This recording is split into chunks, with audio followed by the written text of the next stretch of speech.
Hello, everybody. 欢迎来到深圳 Maker Faire. So welcome to Shenzhen Maker Faire. And damn, it's hot in Shenzhen. But it still attract all the people here. This year, the Makers is making its mark in Shenzhen with all the event going on in the cities. And today we are here. We are going to hear a couple of the the leaders of the maker communities to talk about their inspirations, to talk about how maker movement should be, how maker movement is going to be. So without further ado, our first speaker is Dougherty. He's the founders of magazine and also the Maker Faire. So let's welcome Del.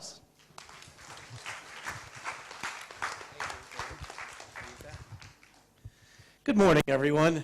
It's a pleasure to be here in Shenzhen and kick off Maker Faire. It's pretty awesome to see everyone here. I was here last year, and it has certainly grown in size and complexity since last year. I think Kevin and Eric deserve a vacation after they're done with this week. Yes. We have the slides now. Are they? Yeah. Okay. Okay. Oh, awesome. He's coming. So, actually, before I go in there, I'll just show you a little pro. This is Make Magazine. This is our current issue, which has actually an article how Shenzhen became the center of maker manufacturing. So that was based on my trip from last year and some other folks here. In the San Francisco Bay Area, about a month ago, we had our 10th annual Maker Faire. And I have just some pictures I thought I'd show you from that fair and connect that to what's going on here. So we call Maker Faire the greatest show and tell on earth. And the basic idea really was to invite makers to share their projects, to share what they're doing, and to provide a context for talking to other people about it.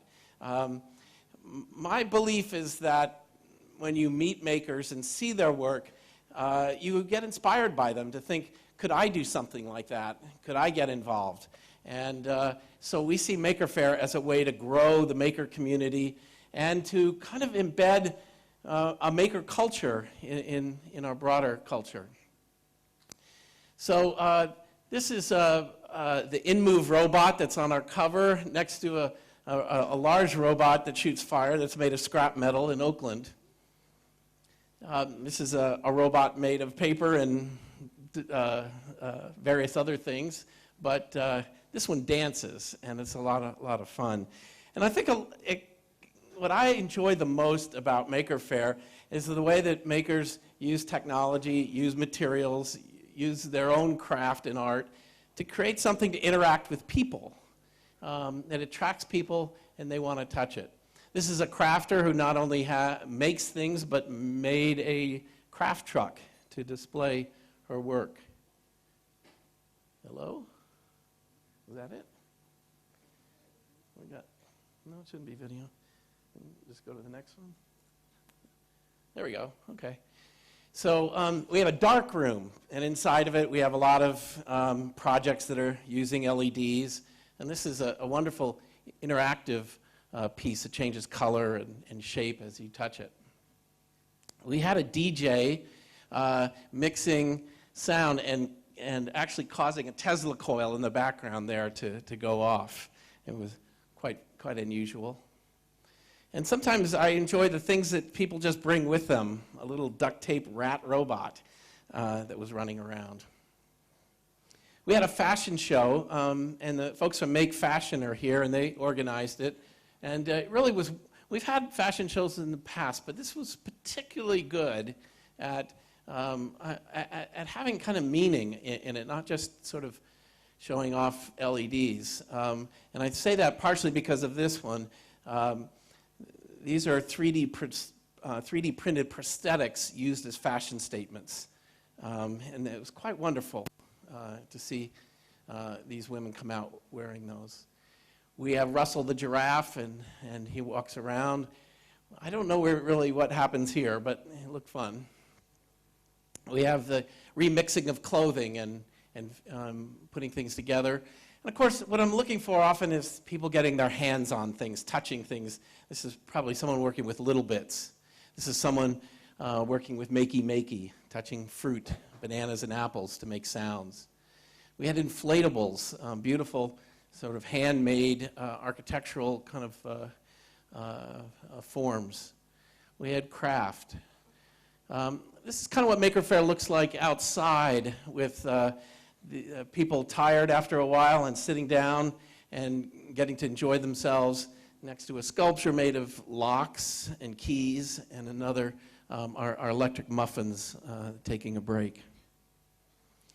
We have musicians showing new forms of making music.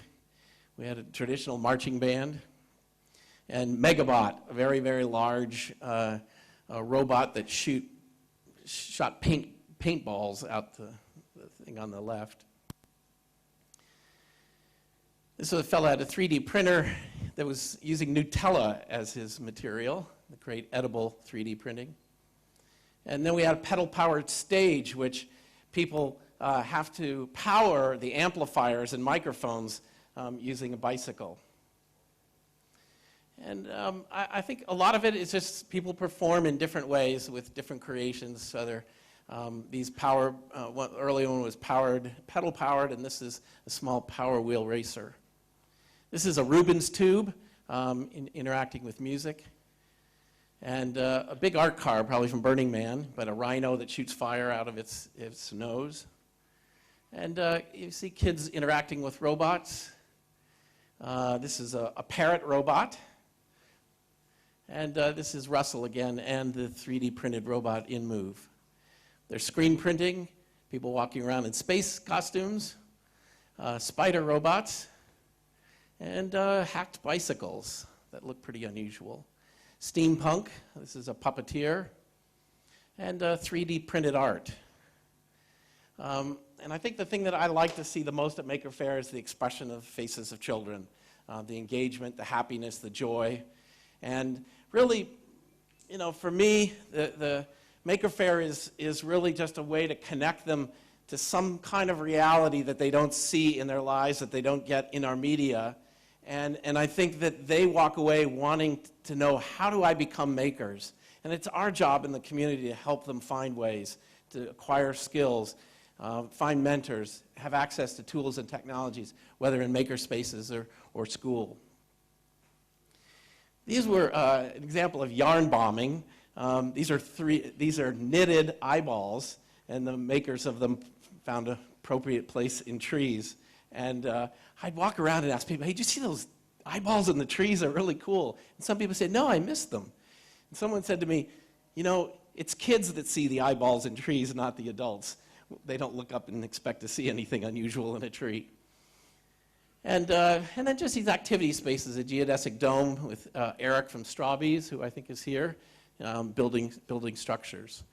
So I'll kind of leave this at this.